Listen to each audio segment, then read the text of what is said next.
Welcome to Sir Win's Accounting Lectures. Today, magkakaroon tayo ng pen and paper video problem solving patungkol sa Lecture 02, Acquisition of PPE, Trade In. Actually, nasa description ng video lecture na ito yung mismong problem under discussion. Kung gusto mong sagutan ng solo at balikan ng lecture na ito kapag tapos ka na, mas mabuti. Kasi, ang accounting ay natututunan not by mere listening but by you doing the problem solving. Pero kung may sagot ka na nga, simulan na natin. So again, Lecture 02, Acquisition of PPE, Trade In. And here is our problem.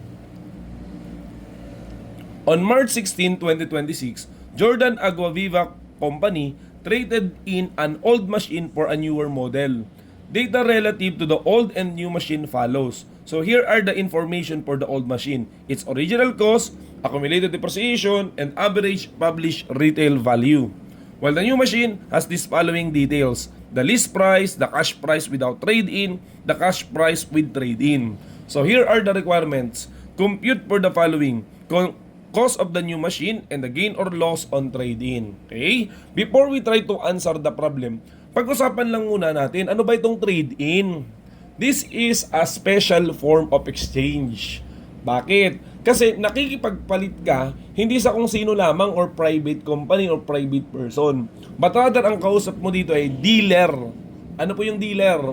Sila yung mga kumpanya kung saan palagi na nilang ginagawa itong exchange, na ang tawag na nga ay trade-in specifically. Anong mga example nito? Katulad nung nandito sa problem, may luma kang machine, old model, pinapalit mo doon sa new model. Ang pinakasikat yata na gumagawa nito yung cellphone, yung sa iPhone halimbawa. Kunwari meron kang lumang iPhone na model, let's say iPhone 15, gusto mong ipalit dun sa latest model, let's say iPhone 17, something like that. Nakikipagpalit ka, ang tawag dun ay trade-in. Kasi ang kausap mo mismo is yung Apple company. Yung mga kumpanya na nagbebenta ng Apple phone. Nasabi na, sige, wag mong bayaran ng buong amount yung iPhone 17 mo. Tatanggapin namin yung luma mong model plus magbayad ka ng cash. So again, sana po maliwanag yung trade-in na ito ay special form of exchange. At dahil doon, meron siyang specific na rule sa kanilang transaction, sa exchange transaction. Isulat po natin, rules on trade-in. Okay, paano ba yung valuation dito? First, we will still use the fair value of asset given up. Ayan. Okay, dahil bakit ito pa rin, 'di ba? Lahat ng exchange, lagi niyan yung first valuation because of this what we call commutative or value exchange principle. Kung saan nga yung natatanggap mo ay katumbas ng pinakawalan mo. Kaya therefore, ang value ng pinakawalan yun yung nasusunod. So again, this is the first priority. Pero paano kung sakaling wala yan? Therefore, we will use the trade-in value. Trade-in value of asset given up. Tapos na. Okay? Dalawa lang po ang hierarchy kung sakaling trade-in. Hindi na nga natin pinansin yung fair value nung received. Lahat tayo nakafocus dun sa given up. Kasi nga, ang kausap mo dito ay special na kumpanya, dealer na. Lagi na nilang ginagawa yung pagti-trade-in. So therefore, kung hindi given yung fair value nung binibigay mo, si dealer ay nalagay o nagdi-determine ng amount ng trade-in value niya.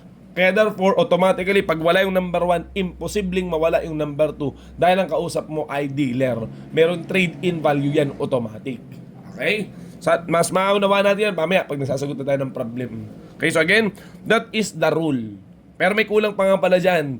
Dahil ang kausap mo dito ay dealer at saka nakikipagpalit ka sa newer model, generally, nagkakaroon ka ng additional cash payment. Ayan. Kasi negosyo nila yan, madalas ikaw ang naglalabas ng pera. That's why we have to add the cash payment in both cases. Okay? Pero kung maiisip mo naman yun, syempre, ang kausap mo nga dealer, lagi ang maglalabas ng pera, di ba? Kaya laging may plus yan. Yan. So, sagutan na lang po natin yung problem. Una, alamin natin, meron bang fair value yung asset na given up ni Aguaviva Corporation? Ang sabi dito, yung information sa kanya, malamang hindi yung original cost at accumulated depreciation. Itong average published retail price, hindi natin yan makukonsider na fair market value. Kasi siya lang naman daw yung usual o yung average na retail price nung old model na kanyang tinitrade in. So, hindi ito. Okay? Sa madaling salita, walang fair value nung old machine, okay, nung asset given up.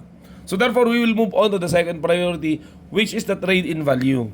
Meron ditong ibinigay na list price. Is that the trade-in value? Is that the fair value? The answer is no. Yan lang yung initial offer nung machine kung sakaling ibebenta nila. Okay? But rather, pwede pang masabi na yung fair value ay ito. Cash price. Di ba? Yung cash price mismo. Kasi kaya nga binibenta na ganung presyo. Okay? At dito may dalawa tayong klaseng cash price. Without trade-in and with trade-in. Okay? Malamang laging mas mababa yung with trade-in na cash price. Kasi syempre, okay, ibibigay mo pa kasi yung old model mo, yung old machine mo. Kaya therefore, mas mababa mo mabibili. Okay? Balik tayo doon sa priority. Meron bang ibinigay na trade-in value? Kung titingnan mo, at a first glance, parang wala. Pero it can be solved. Paano? You just have to compare the cash price without trade-in and the cash price with trade-in. Ang ibig ko sabihin ay ganito.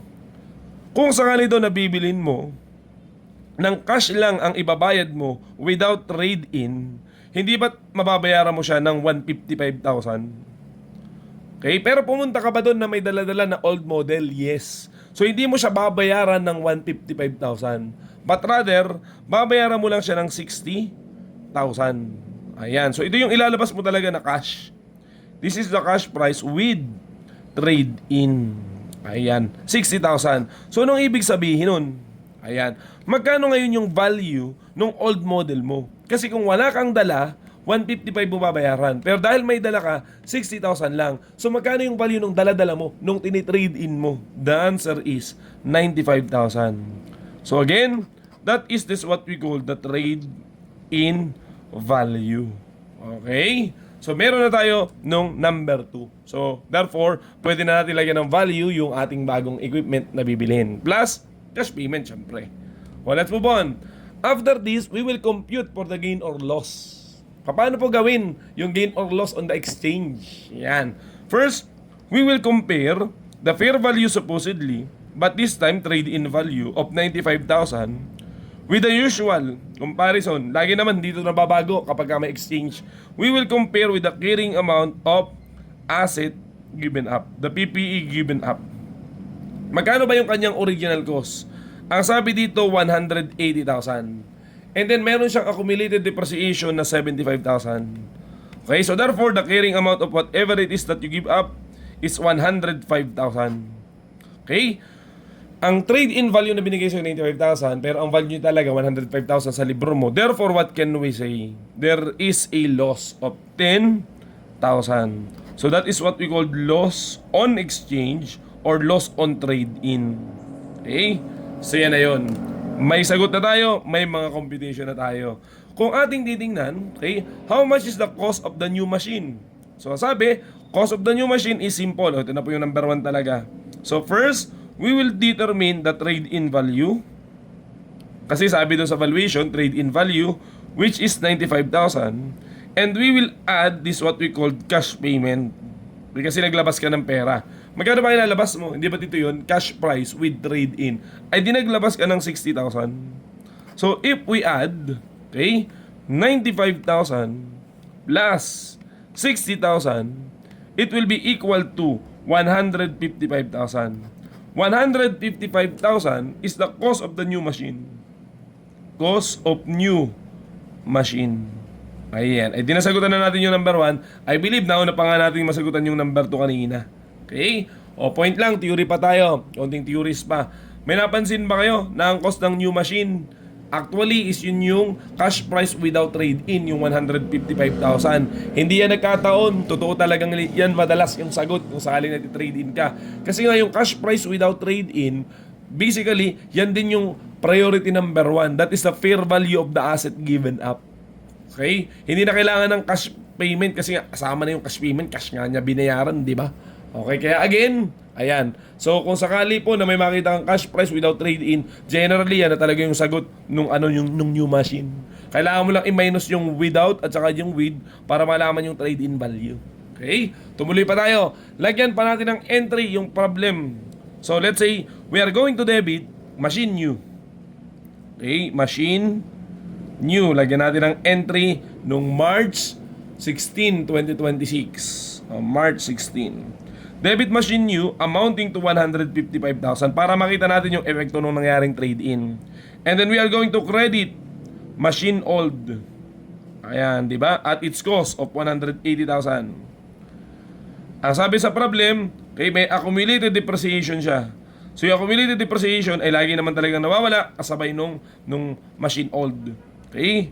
75,000 nung cost nung pinakawalan mo. And then ang sabi doon sa ating computation, there is a loss on exchange amounting to 10,000. And then ano pa sabi? May inilabas ka pang pera kasi may cash price, di ba? Cash price with trade-in, 60,000. So you credit cash for 60,000. Okay, ulitin po natin. Nagkaroon ka ng machine new, 155,000. Nawala yung machine old mo, 180,000. And then accumulated depreciation na 75,000. Naglabas ka rin ng cash ng 60,000. At ang sabi sa computation, meron kang loss on exchange amounting to 10,000. That will be our entry. Okay, can we try to double check kung balance nga ba? 155,000 plus 75,000 plus 10,000, that is a total debit, 240,000. And the credit is 180,000 plus 60,000, balance siya, 240,000 din. Sana may natutunan ka kung sakaling trade-in, yung kanyang konsepto, okay? Sana nalaman mo na ang nagiging value talaga ng new machine is the cash price without trade-in, kasi yun talaga yung kanyang fair value, included na yung cash price. At nalalaman mo naman yung trade-in ay kapag pinagkumpara yung cash price without and cash price with trade-in. Kasi nga yun yung parang ibinigay na value ng dealer. Na supposedly dapat sana ayun yung fair value nung old machine. Okay? So, yun lamang at maraming salamat.